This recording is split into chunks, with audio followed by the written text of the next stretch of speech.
What does it mean to have a thriving career? And how do sales skills tie into that? Join me on this week's Fanny Dunagan show as I welcome Maymi, entrepreneur and author and radio show host, as we discuss the theme of how I create a thriving career. Welcome.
Welcome, everyone. Welcome to my live show coming at you from Facebook, LinkedIn, and YouTube. My name is Fanny Dunagan, and every Thursday at 4 Central, I come to you introducing amazing speakers and industry experts, content creators, all people that lead with their heart and are so giving of their advice and insights. So thank you for joining me this week. We have an amazing guest, but in the meantime, more importantly, let's see who has tuned in so I can welcome you all. Thank you for tuning in, everyone.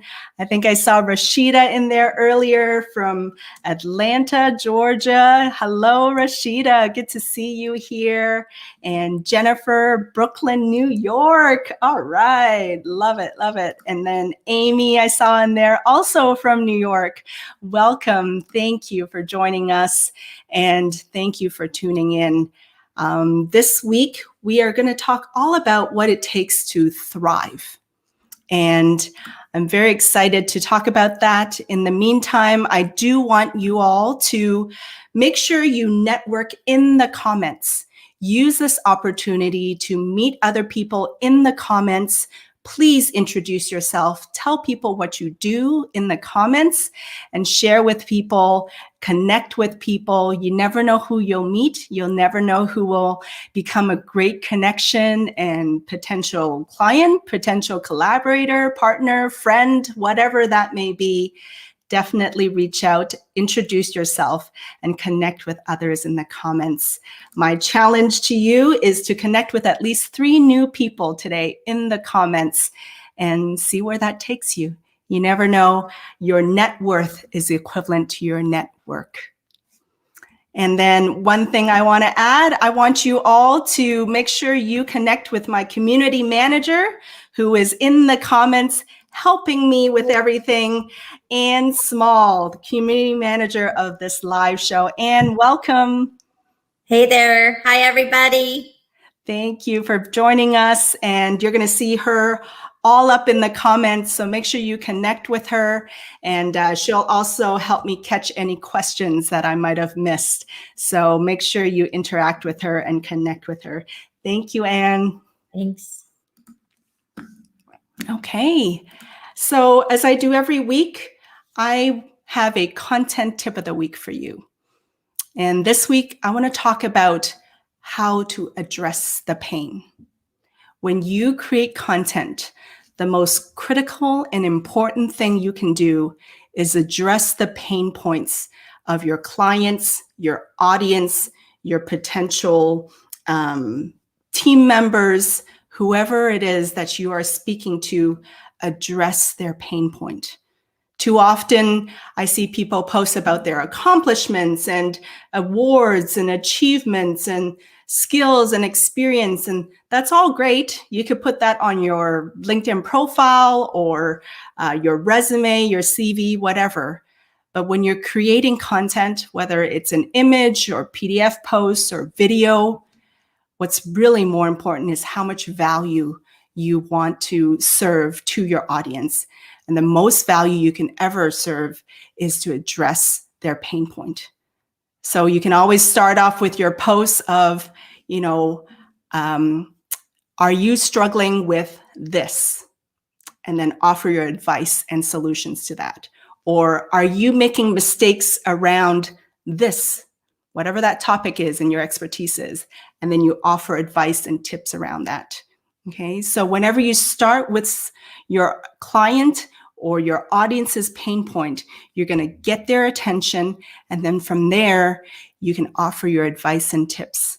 So from that point of view, you're presenting them with a problem and pain point that they have, and then you as the expert and the person providing the coaching and consulting will then give them the advice and tips from there.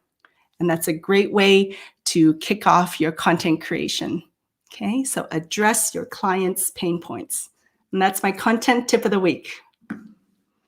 Okay, and then our next section is my Shine Your Light quote of the week. As you know, I'm all around making sure people find their voice and share their messages. And this week I found a great quote from one of my favorite authors and research professors, Brené Brown. For those authenticity and vulnerability enthusiasts out there, I'm sure you've read a lot of her books. But this week, the quote is from her, Brené Brown, and it's all around connection. Connection is that energy that exists between people when they feel seen, heard, and valued, when they can give and receive without judgment, and when they derive sustenance and strength from the relationship. So much of what we do on LinkedIn is around connecting with people. So make sure you provide value, ensure that people are seen and heard, and it's going to only deepen the relationship with your audience, with your community, and with people that you connect with. So that's my quote of the week. Okay, let's get started. And we're going to talk all around a thriving career. Okay, how I create a thriving career. And the person to talk about it this week is Mr. Maymi. So I'm going to bring him on. Please join me in welcoming Maymi to the show. Jay, welcome. Yay. Thank you for having me. It's a real honor to be here, and I'm hoping that I bring some value to your listeners and to your viewers. Absolutely. Jay, I want to read your bio because it is very impressive. And I was impressed when I first talked to you. I love this paragraph you wrote. So I'm going to read it to everyone. It says, there's an advantage to growing up in a humble setting with meager means. The reality of your circumstances can either pummel you into mediocrity or extract from you a burning desire to excel and rise above. My story is one of the latter. For the last 3 decades, my hunger to rise above has yielded an impressive array of accomplishments. Yes, you have. From multiple successful businesses to bodybuilding championships, to radio, to TV, stage, and print of 9 books, and from an entire sales and personal development series to speaking in front of many diverse audiences. All have uniquely qualified him to offer valuable knowledge, instruction, and inspiration to help others develop themselves. Wow. What a career you've had, Jay. You know, it's amazing as I'm listening to you read that. When you get caught up in the busyness of life and pursuit of ambitions, you really forget the journey. You forget your own personal bio, right? And so I haven't heard that read since I think it was written. So it was nice to hear it, but boy, I'm thinking I lived a busy life. That's a lot. And I'm only 25. Off a lot of boxes. Yeah, and I'm only 25. That's amazing for someone to do so much when you're only 25. Done. You can rest now. Yeah, right. I got the next 100 years to go. And even like I was just reading some of the topics that you talk about, right? From understanding body language to facing inner struggles, to standing out in a crowd, to the art of persuasion, overcoming adversity.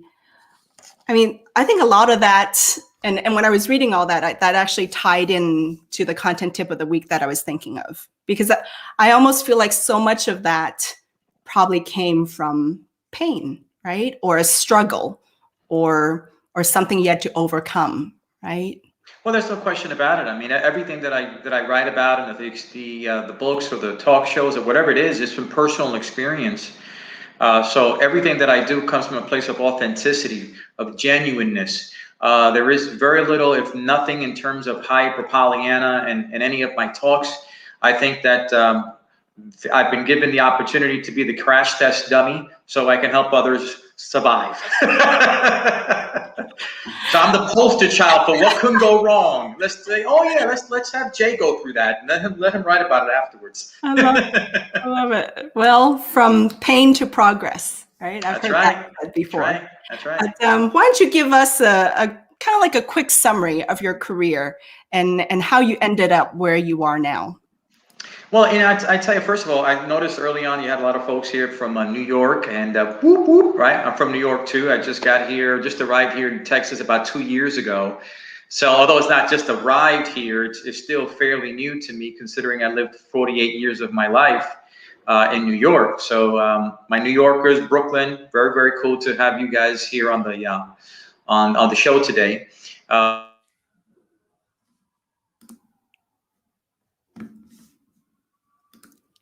Oh, we froze a little bit. The screen. Well, this is the live show, so things like this happen. Well, let's keep on going, and I wonder if you can refresh, Jay. Anne, are you able to hear Jay? Okay. Really have a whole lot to work with. Okay. Pause, Jay. Pause. What happened? What happened? You froze, so we missed that whole intro. Oh, good. Well, it gave me a chance to go do my hair again, so it's fine. We'll blame it on technology. Yes. So if you don't mind rewinding, sure. Answer that again. Thank you. Okay, great. I just gave out the winning lottery numbers too. Darn. So where did I leave off? New York. You were to New York. I was talking about New York. So I grew up in Spanish Harlem, and in a barrio, a place called El Barrio. And the interesting part about that was, you know, El Barrio is an area where it's economically very, very challenged. And at the time that we grew up in that particular area, it was early 70s, late 70s, early 80s. So there was a lot of challenges with gangs and things like that. And considering that I was adopted, me and my brother, I have a twin brother named Joe Maymi. and we both were adopted at only a few days after birth. My parents who adopted us had just arrived here from Puerto Rico. They didn't have a lot of education, didn't have a lot of things other than just a desire to have a great life in New York. And my father worked 3 jobs. My mother worked in the factory. When we were adopted by my mom, she had to stop working in the factory to take care of us. My father had to pick up a 4th job, a part-time job working in the dry cleaners. Now, if you ever want to find a job that'll drive you crazy, or a job that you will do only out of necessity, go work in the dry cleaners in the hazy, hot, humid days of the summer in New York, pressing clothes with no air conditioning back in the 70s. But he did what he had to do. So as a result of growing up with that, like in the bio says, meager means, we don't have the luxury. We didn't have the luxuries of buying all the nice things that some of the kids had. So by the time we were 13 years old, I knew that if I wanted to have the brand new pair of sneakers, if I wanted to buy the Jordache jeans or the Pumas or the Nikes, I'd have to go out and figure out a way to make some money. And so that, I think, I look back now and it was a blessing for me, because what it did was it turned on the light switch of an entrepreneurial spirit that was always in there, that the realities of my environment brought that out. It had to come out in order for me to have wanted the nice things. So across the street from where we live, or just up the block from where we lived, was Central Park. So Central Park, you can always go on Saturday and Sundays, and after the guys finish drinking, playing softball, you could find the bottles and the cans on the ground. So back then, you could trade a can and a bottle of whatever for a nickel. So over the weekends, we would go and pick up the bottles and cans and trade them in for a nickel. And at that point, I realized a few things that kind of started this whole journey of discovery. That sometimes when people see poop, others will see profit.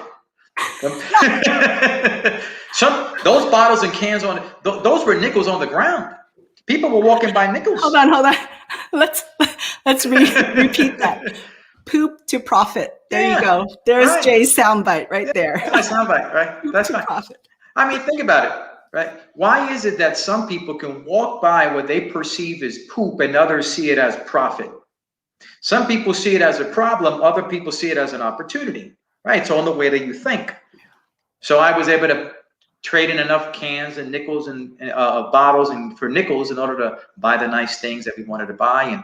But it taught me a lesson that if I wanted to have nice things, if I wanted to do something special, that ultimately it was my responsibility to provide those things for myself. And it was wrong to impose that kind of those needs and wants of my parents who already were struggling.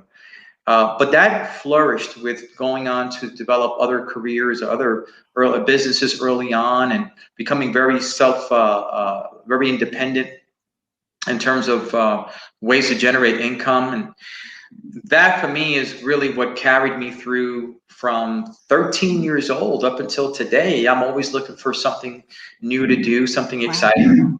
And I think that's, I really look back, and it was that experience in Spanish Harlem growing up, looking to buy my own pair of sneakers, that caused me to figure out a way to make things happen, and I'm still doing that today. And how do you go from, you had a career in acting, bodybuilding, the stage, TV, to like writing books and being a sales coach? Like, how did you make that arc or that transition? How did you even know to make that transition? You know, it's interesting. Your calling will always lead you to where you need to be.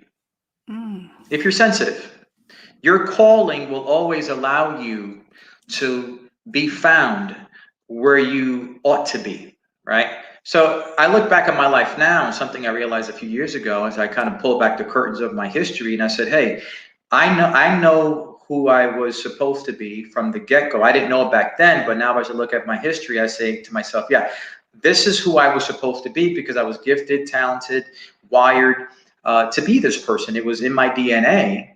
That was my calling.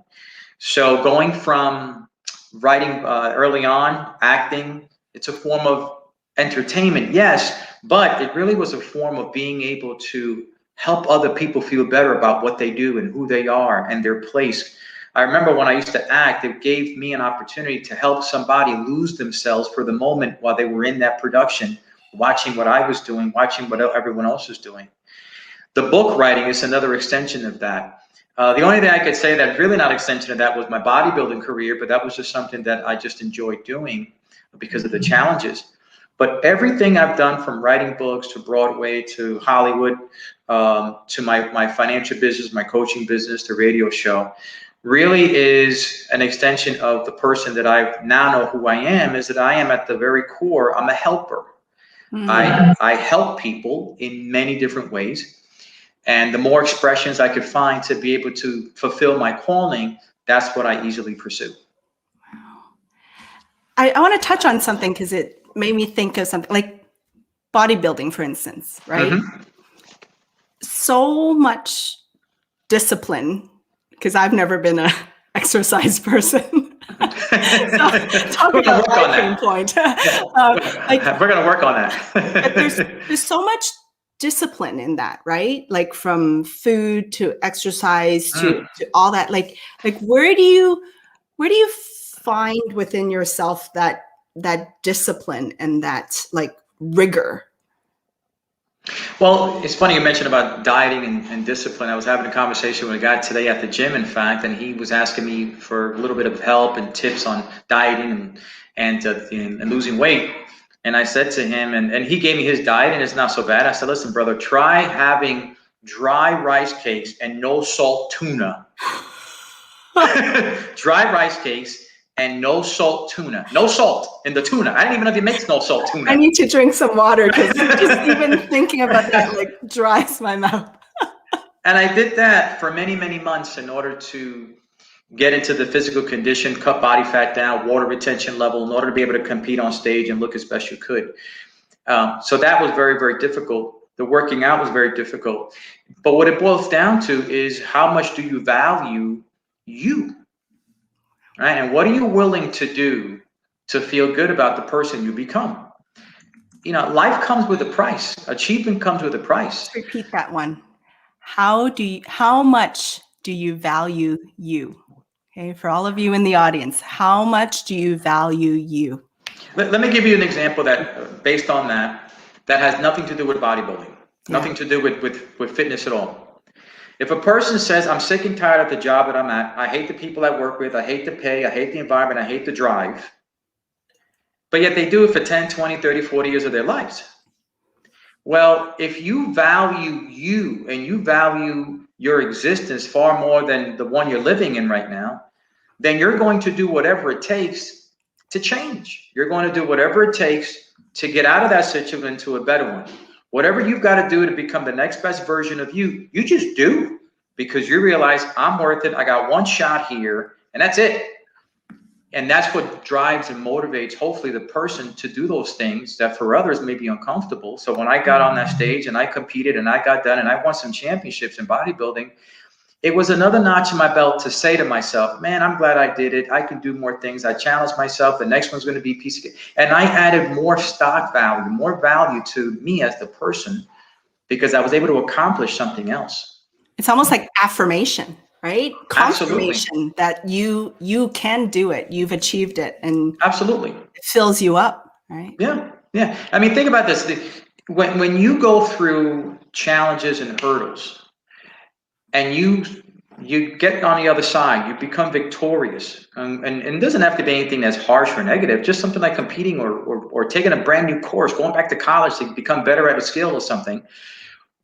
When you complete that, no one can take that away from you. No one can take the feeling of achievement that you have now fostered because you did something that many other people won't do. No one can ever take that away from you. And the next time something else comes around that is difficult, you've got the self-confidence to say, bring it, I got this. Yeah, love that.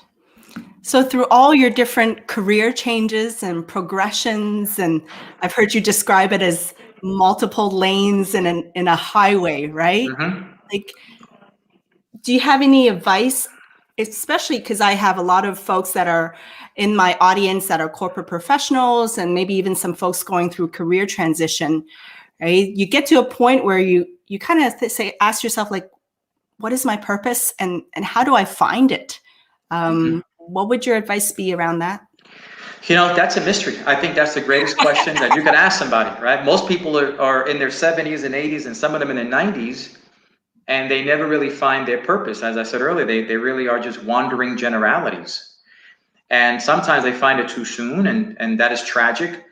But here's a formula that I've developed in a way that a person can help get centered, or at least get on the right track with regards to purpose.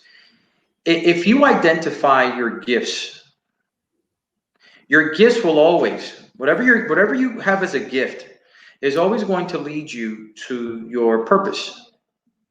Your gifts. And here's what I mean by that. If you can sing, that's a gift. Well, there's a purpose for the gift, right? If you are good in accounting or mathematics, and you don't have to work as hard like the other person who doesn't have it as a gift, that means you're supposed to do something with that gift. So it's not complicated when we start to figure this whole thing out. What are you good at? What have you been gifted with that it's there for the purpose, for the assignment? See, when you know your gifts, your assignment becomes obvious. Your gifts reveal your assignment. And your assignment points you in the direction of your purpose.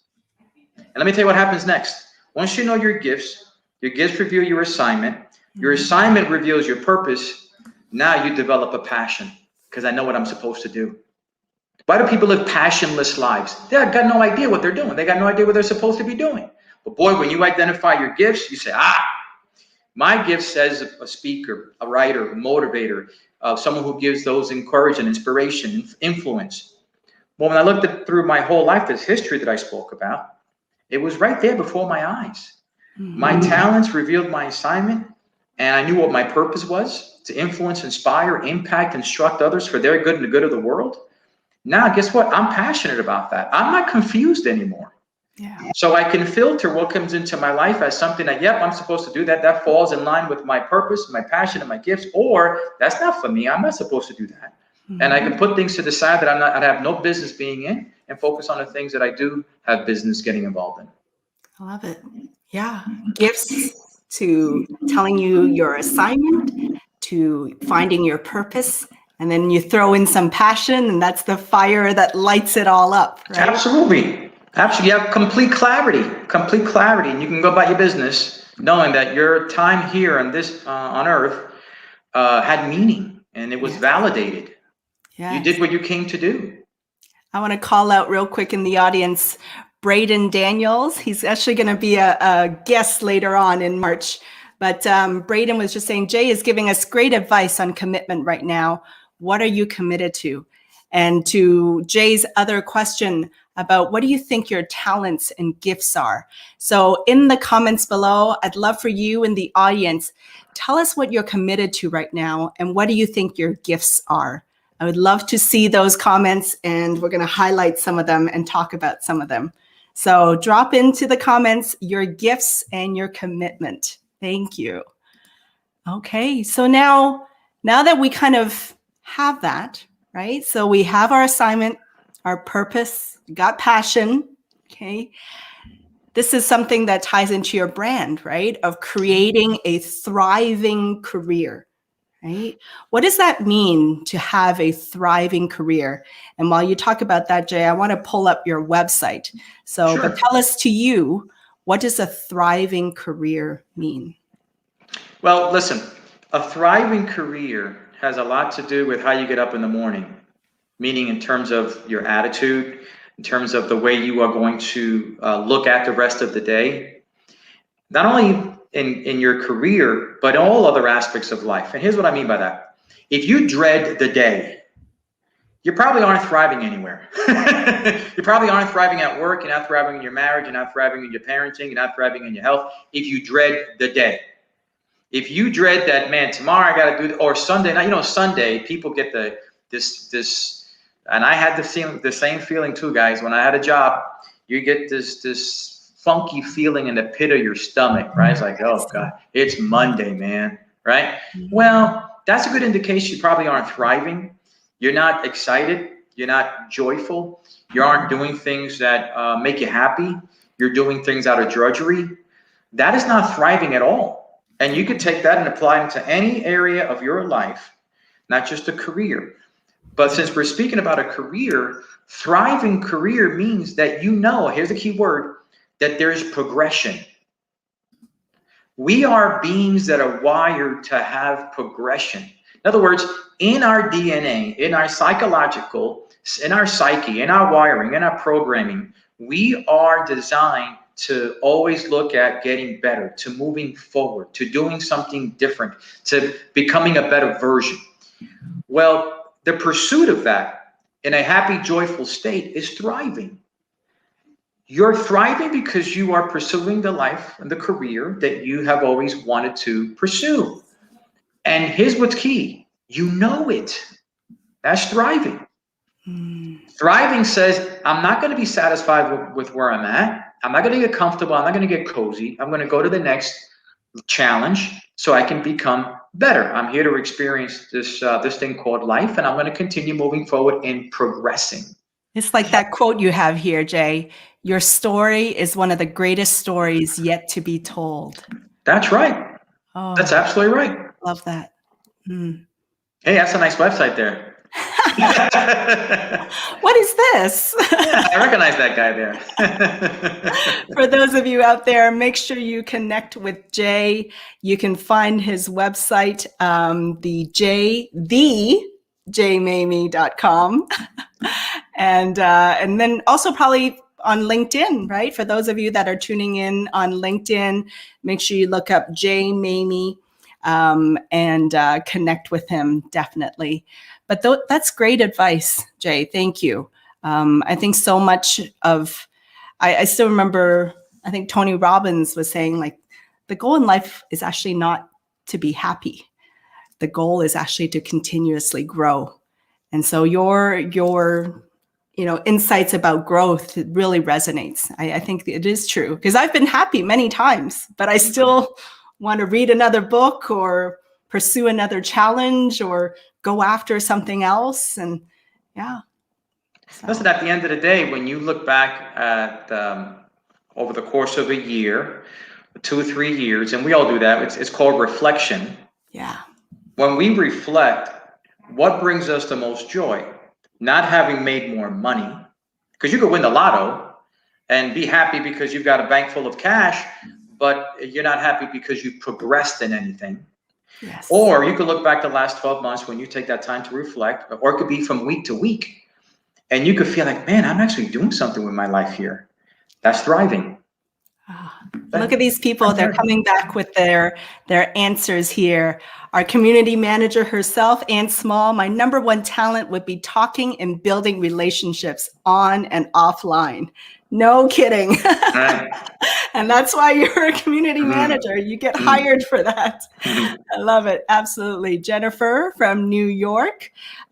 She's passionate about using her gifts as a financial coach to help entrepreneurs understand their numbers. Oh, very valuable. Very valuable. Because too often, right, Jay, wouldn't you say, like, we as entrepreneurs, we're successful in our own life and our own strengths, but we still need to hire people to do our accounting, to do our marketing, to do, whatever it is that other people thrive in. Mm-hmm. Right? Absolutely.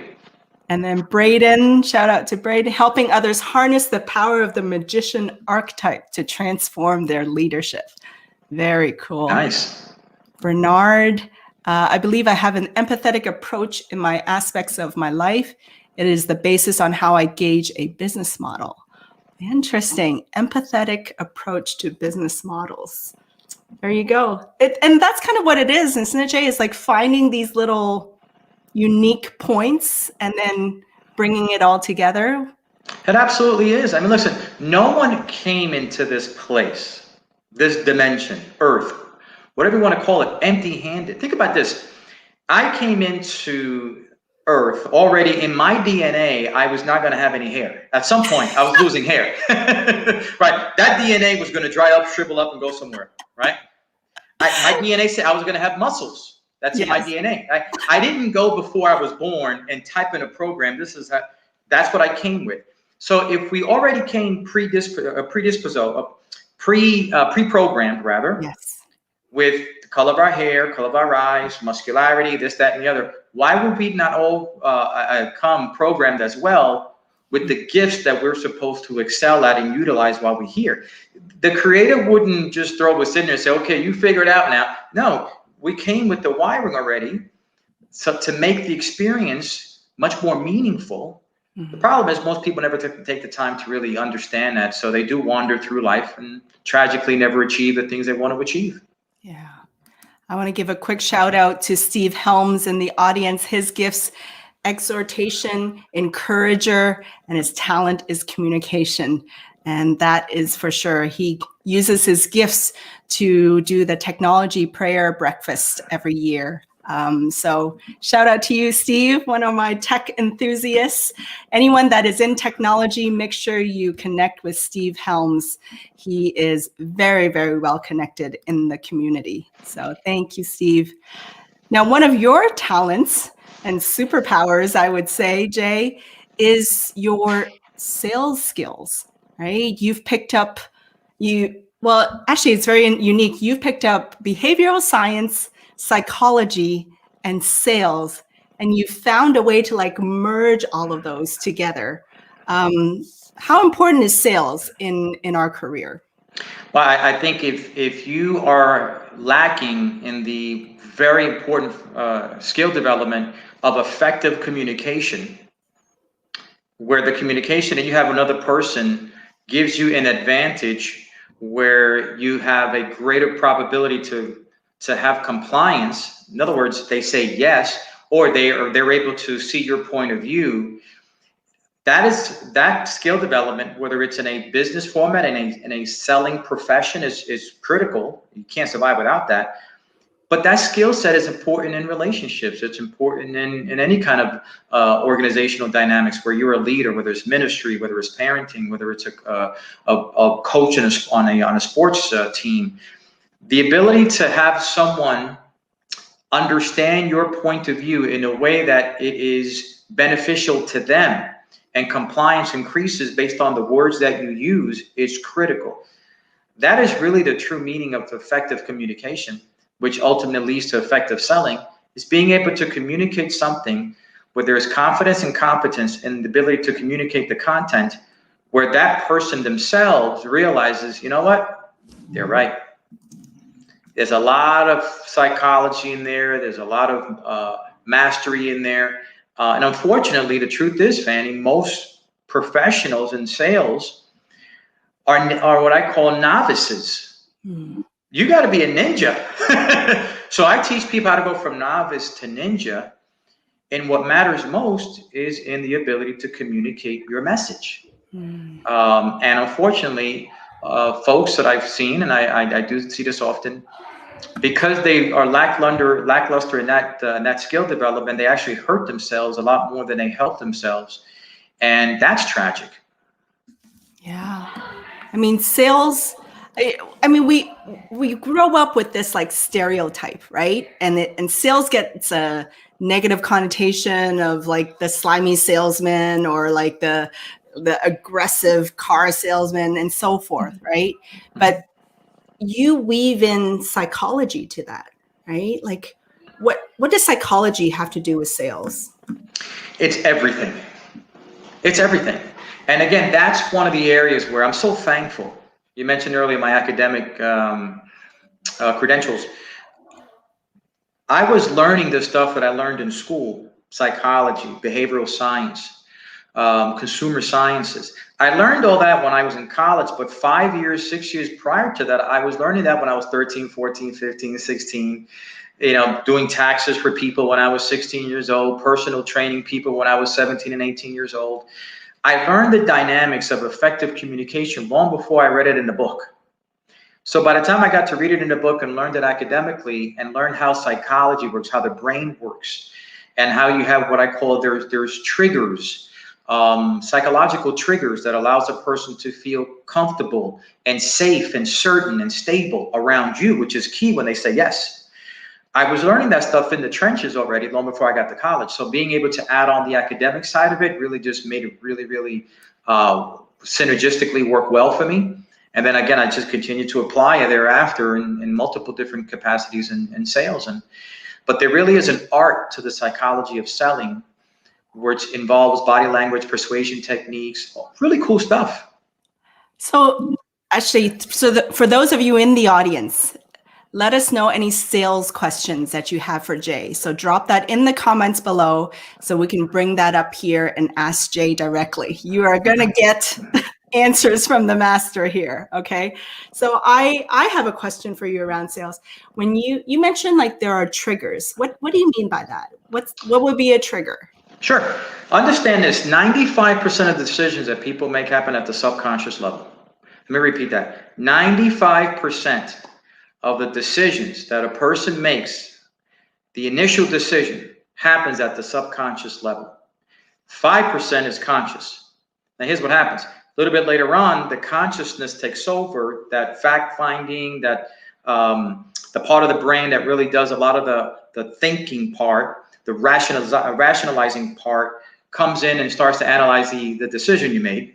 That's why people get involved. They fall in love and they meet this hot lady or hot guy or whatever it is, and they go on dates. And then all of a sudden, after a while, after their subconscious mind already had its way with you, cognitively you're thinking about this decision you made. You look at yourself like, why did I do this? Me and this person have nothing in common, because now you're rationalizing it. But initially, there was no rationalization. Cognitively, the conscious mind was nowhere in sight. It was your subconscious mind that made the decision. So if you understand that the subconscious mind has primary leeway in decision making, most people talk to the conscious mind, not the subconscious mind, in the way that they communicate. So let me give an example. Let's say that one more time. Most people, say that one more time.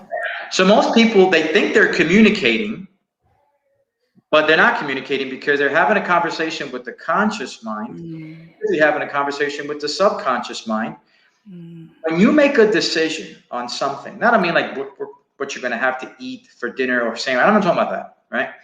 When a person makes a decision, the subconscious mind dips back into its memory bank and says, we're talking in macro seconds, says, what happened the last time we did that? And it's going to generate a feeling of something.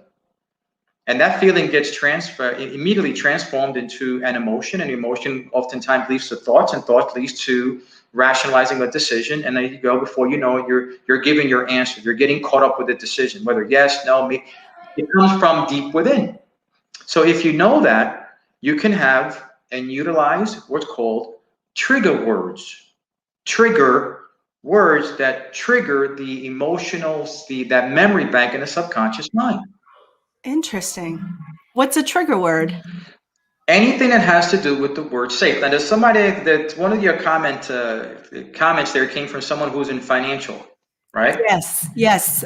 Jennifer. So yes, I do a lot of coaching. The financial coach, right? So I do a lot of coaching because my background is financial. I have my own financial company. I do a lot of coaching in the world of financial services, insurance, financial services, investments, so on and so forth. Also car dealerships, real estate. The number one thing a person wants to feel at the subconscious level, and this goes back to when we were very underdeveloped individuals. All we had was a small brain in the back of the brain, because the reptilian brain, the only thing we were concerned with was safety. And what are we going to eat? And who we're going to have sex with? And is that person or is that thing there is going to harm me?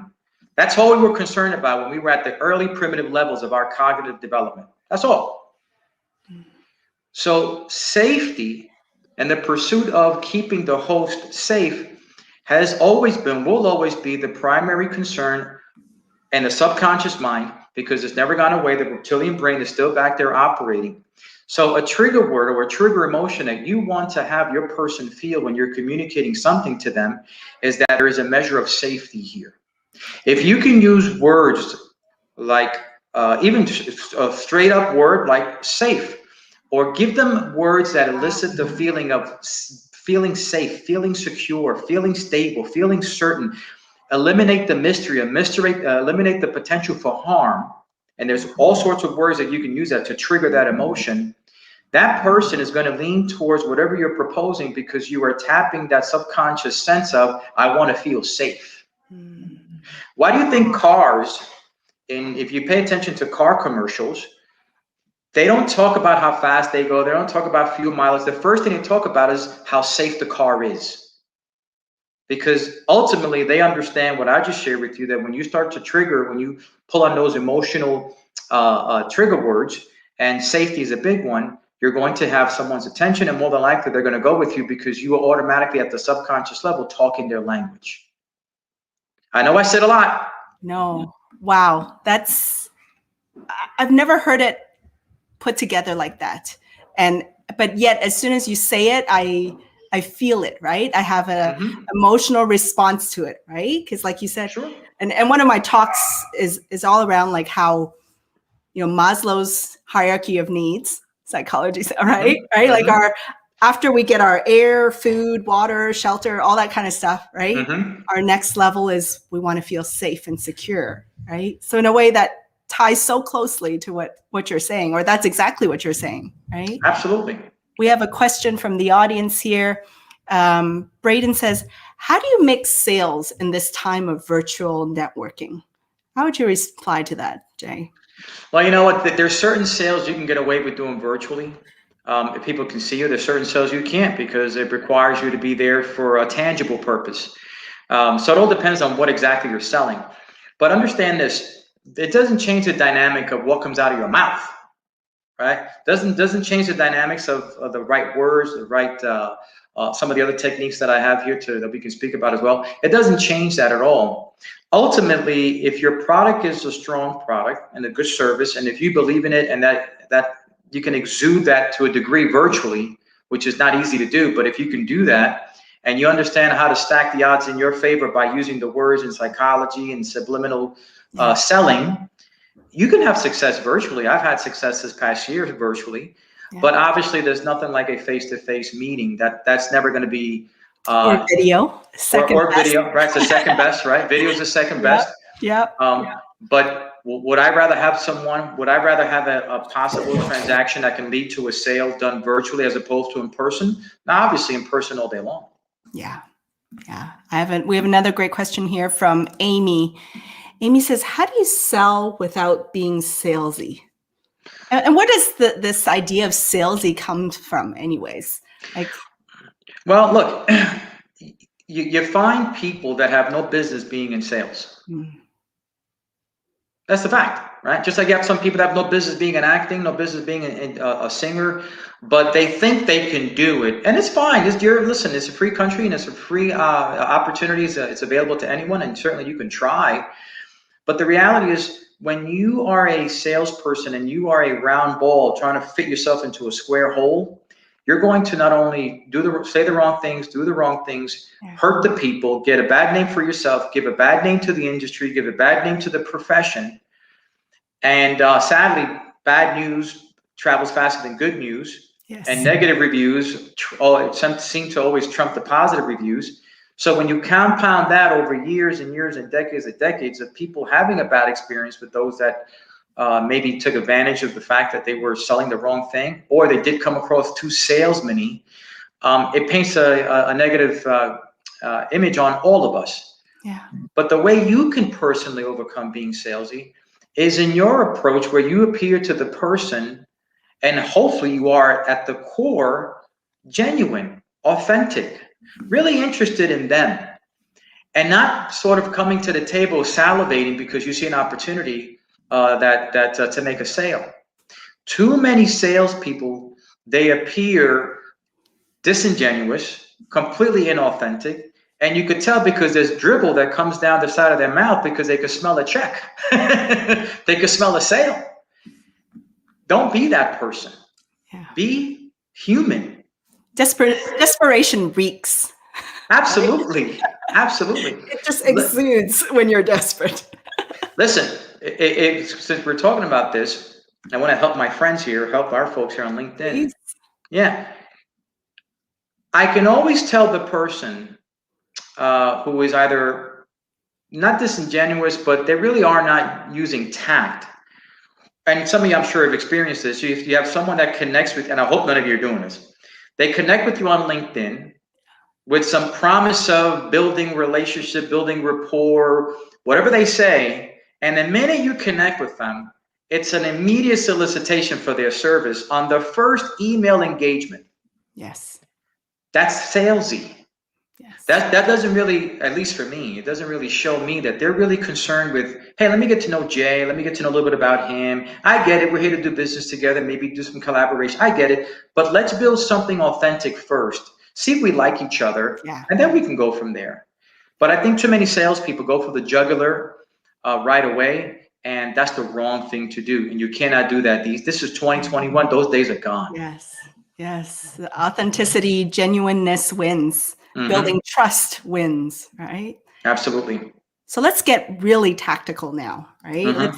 Let's go all the way down now to like, what are some of your like tactical tips? If you could maybe give us like 5 tactical, specific kind of sales tips that you would offer our folks. Okay. First, I would tell you is, I would share with you is, you have to understand a little bit of what I spoke about with safety. Okay. Let me give you 5 things, and if you can write them down, this is all part of the put them up on the banner as you go. Very good. Okay. This is where we live as human beings from a psychological standpoint. If you understand this, you can craft your conversation to appeal to where they already live. They being the people, the individual that you're speaking with. I talked about safety, so we're not going to talk about that again. But here's the other ones. People want to have a sense of certainty. People want to have a sense of stability. Okay. People want to have a sense that they're validated, that they have meaning, that they feel important. Okay. So that comes to the table already.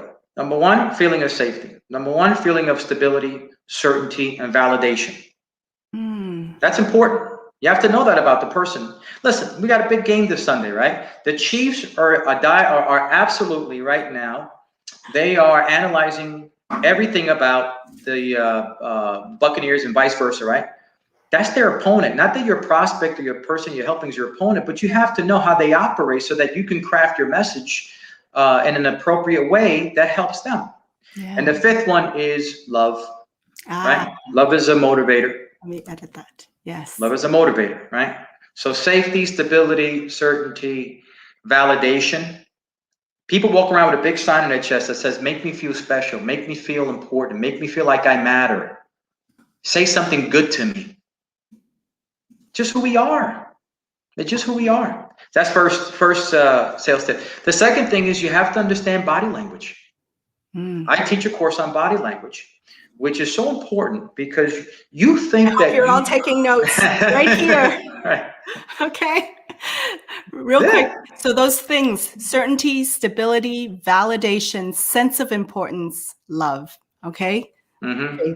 Yes. Next. Sorry, Jay. But don't forget about safety in there. Safety is number 1. Safety is number 1. Get safety in there. Safety is number 1. Okay. By the way, it doesn't matter if you live in New York, Texas, Frisco, Dallas, or in the jungles of Africa, in the jungle. It doesn't matter. Those 5 things, you'll find them wherever you go. That's just who we are. Okay. Body language is important because there is such an advantage in nonverbal communication. Nonverbal communication sometimes says more than what comes out of your mouth. Yes. So when you are speaking to someone and your mouth is saying something, but your body is saying something different, that person's going to experience cognitive dissonance. And you caused it. Right? What does that mean, cognitive dissonance? It means that what you're saying, they're listening to what you're saying, but internally your body language is saying something different. So they don't know how to process it. They get stuck. Or they jump to not a conclusion, but they think they understand what you're saying, but it's not really sitting well with them. So they're never going to make a decision. Wow. People that are struggling with it's cognitive dissonance. It's a struggle that's going on up there because he's saying this. I want to believe that, but this is what I heard. Forget it. No one makes decisions when you have scrambled eggs in your brain, right? Right? No one's gonna make a decision like that. Oh, I love it. I love these little things. Nobody's going to make a decision when you have scrambled eggs. Now watch how the novice person doesn't utilize body language. And I've seen this. I've seen people do this on Zooms. I'm trying to communicate that I'm the person who's trustworthy. You should believe what I'm saying. You should go with my advice, whatever it is that you're proposing. And you keep going like this. I'm the best person. You really should have a chance to, if I shut my mouth and go like this, what would you think that I'm saying without my mouth, without me saying? Yeah. I don't know. You're uncertain. Yeah. I'm sorry, I don't know. I mean, this is what we do when somebody asks us something we don't know. I don't know. Wow. So if you're out there, catch yourself. Watch your shoulders. Because you might be saying, hey, I got a great program, great product. And I tell you what, it's, you're so all over. Subtle, and yet, yeah, we pick up on it, right? Because our Sure. eyes are picking up on body language. Sure, Yeah. sure. I mean, there's so many things you can do. There's so many things you can, but body language is important. It's worthwhile studying it. Just 4 or 5 techniques. Believe me, it works. Okay. Awesome. The next sales tip is real quick. Develop patience. I call it the marinade method. The marinade. You know, when you want to have good chicken, you want to cook some, you marinate. Now, when you throw the marinade, you like dip it in and put it in the grill? No. You marinate it, you let it sit for a while, let it marinate, get the flavors, right? They get all that stuff, good stuff, and then you throw it on the grill, then you cook it, right? I love it. Yes, yes. Marinate it. Marinade. Learn the technique of marinade. Sometimes you just got to let it marinate. Yes. And don't try to cook it right away. Okay, because that's when you actually do become that sales person, that salesy guy. Learn to marinate. It's like when I have somebody that I talked to maybe 3 months ago, and then only after like time, they finally decide, and then they reach out again. Correct. And they marinated over it. Right? That's right. And you have to be wise enough to understand, or identify rather, which particular prospect or client or presentation will require marinating. You have to have wisdom to know, okay, this one's going to marinate. Let me go on to the next one. Yeah. Okay. Let me give you the 4th one. You have to understand the anatomy of rejection. Understand the anatomy of rejection. I give a talk called The Anatomy of Rejection. Wow. Where does rejection come from? Now, you might give a off-the-cuff answer. So, well, because they don't like what you propose. Man, it's deeper than that. Understand the anatomy of, if you understand where rejection comes from and the anatomy of it, and I've got a video on my YouTube, but anybody can watch it. Yeah. You'll recognize, oh, I've been doing that. I've done 90% of the things right, but that's one part of the rejection, the anatomy of rejection that I've been doing. Now you can figure out for yourself why you've been rejected so much. Okay, you understand where rejection comes from. It's worth studying it for 5 minutes and then working on getting better at it. Don't just take for granted, well, I didn't do well. They didn't accept my offer. I didn't pick up that client and go on to, no, study it out. Why do people reject people for reasons?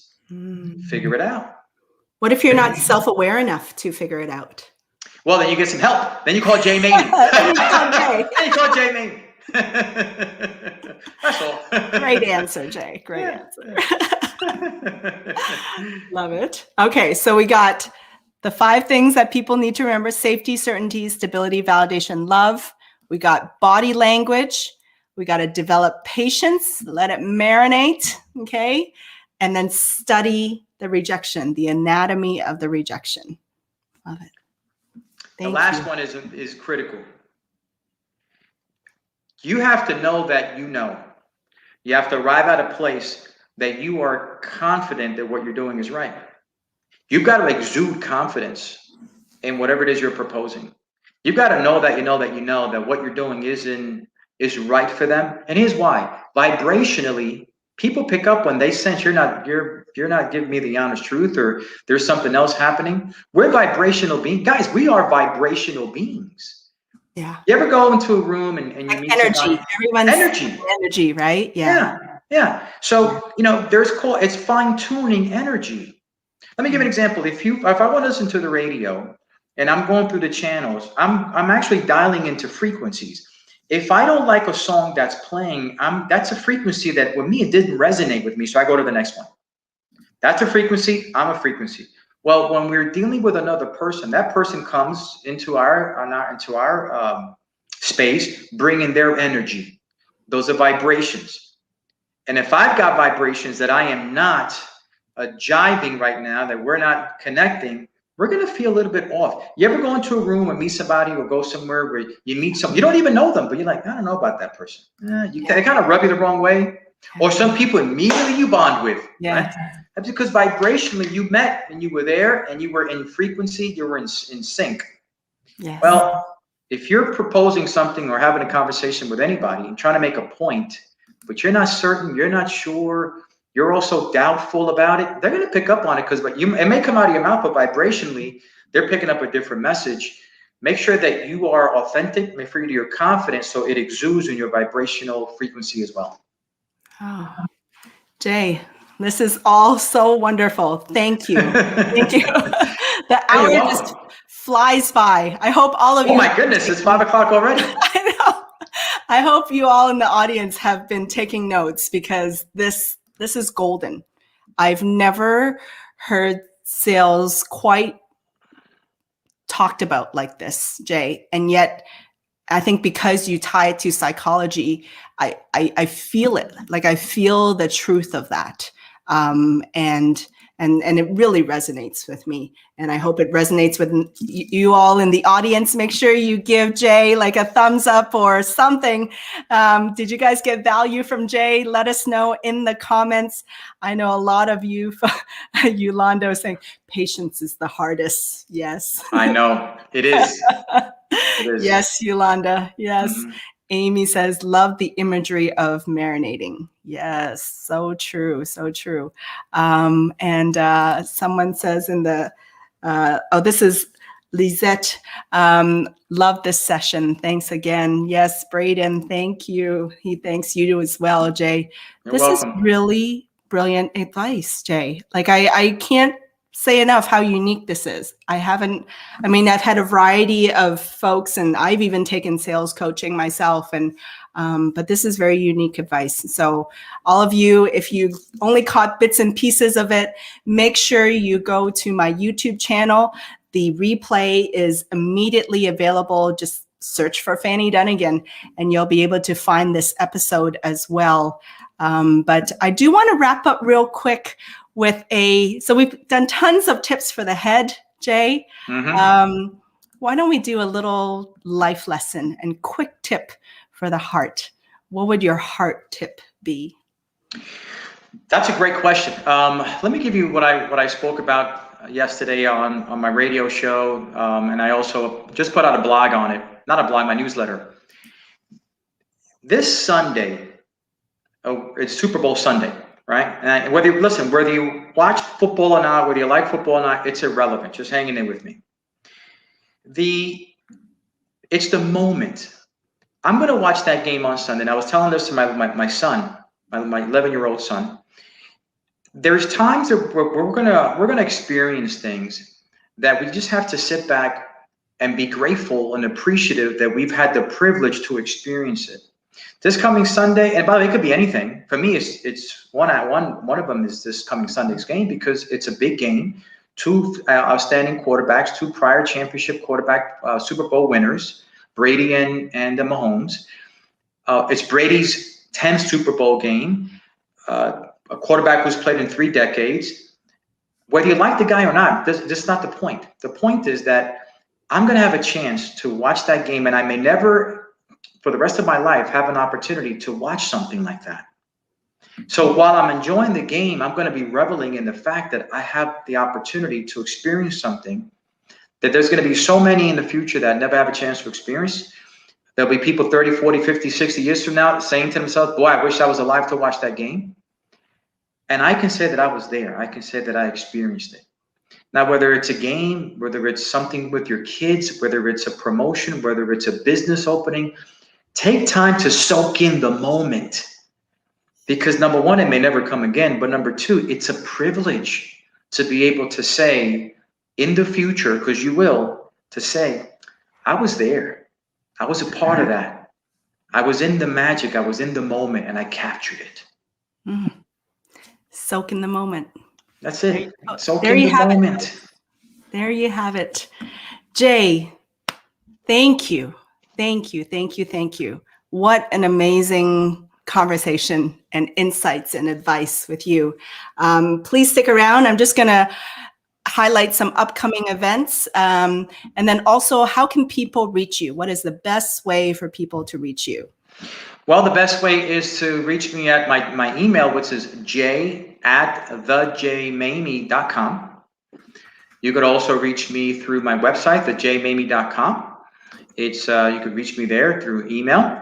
LinkedIn, connect with me on LinkedIn. Awesome. j@thejmaymi.com. I think a lot of folks are going to want some of your training right there at Psychology of Sales. My goodness, that's brilliant. Just brilliant. So just hang on real quick, Jay, as I announce some of my upcoming events here. Give me 1 second here. So for those of you out there, I will be speaking, funny enough, around psychology and marketing. The 5 stories every venue needs to tell, leveraging Maslow's hierarchy of needs for guest service. I will be speaking at the International Association of Venue Managers. For those of you that are interested in guest experiences, promoting guest experiences, join me at Guest X Conference next week. That's the registration link. And it's a very interactive session. I think it's only, because it's virtual, it's very affordable.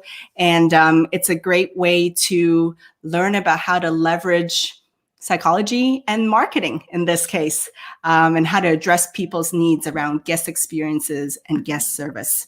So there's a registration link. I think Anne is going to help me put that link in the comments as well. Thank you, Anne. And then for those technologists out there, Steve, I don't know if you're out there, Mike Rochelle, Chuck Vanderweel, the Association of Business Technology Professionals, which I'm on the board of. On the last Thursday of this month, 6 to 8, we are going to feature Andy Ivey, CIO of Corolla. And he's going to talk about reversing the social dilemma. So for those of you out there that are interested in that, it's going to be very, very interesting. And let me bring back Jay here as we wrap up. So for those of you out there, connect with Jay. Thank you, Jay. And for all of you out there, thank you for joining us on this amazing show, this amazing conversation. I expect all of you to go out and connect with him right now. Make sure you do that and follow him. And you have a show, right? Radio show every Sunday. Quick plug for that, Jay. Correct. 11 a.m. Sunday mornings, 11 a.m. Central. You can catch the show either locally on 570 AM KLIF, or you can go to klif.com and listen live. If you go to my website, the thejmaymitalkshow.com, thejmaymitalkshow.com, you can find all the archived episodes there. We've got great shows, great content, and some great people as well. Awesome. Thank you, Jay. And for all of you out there, make sure you continue to shine your light, share your message, share your voice, share your gifts and your talents. And if it suits you, share them through video. Thank you, everyone. Thank you, Jay. Everyone, Bye-bye. have a wonderful rest of the week, and I'll see you next time.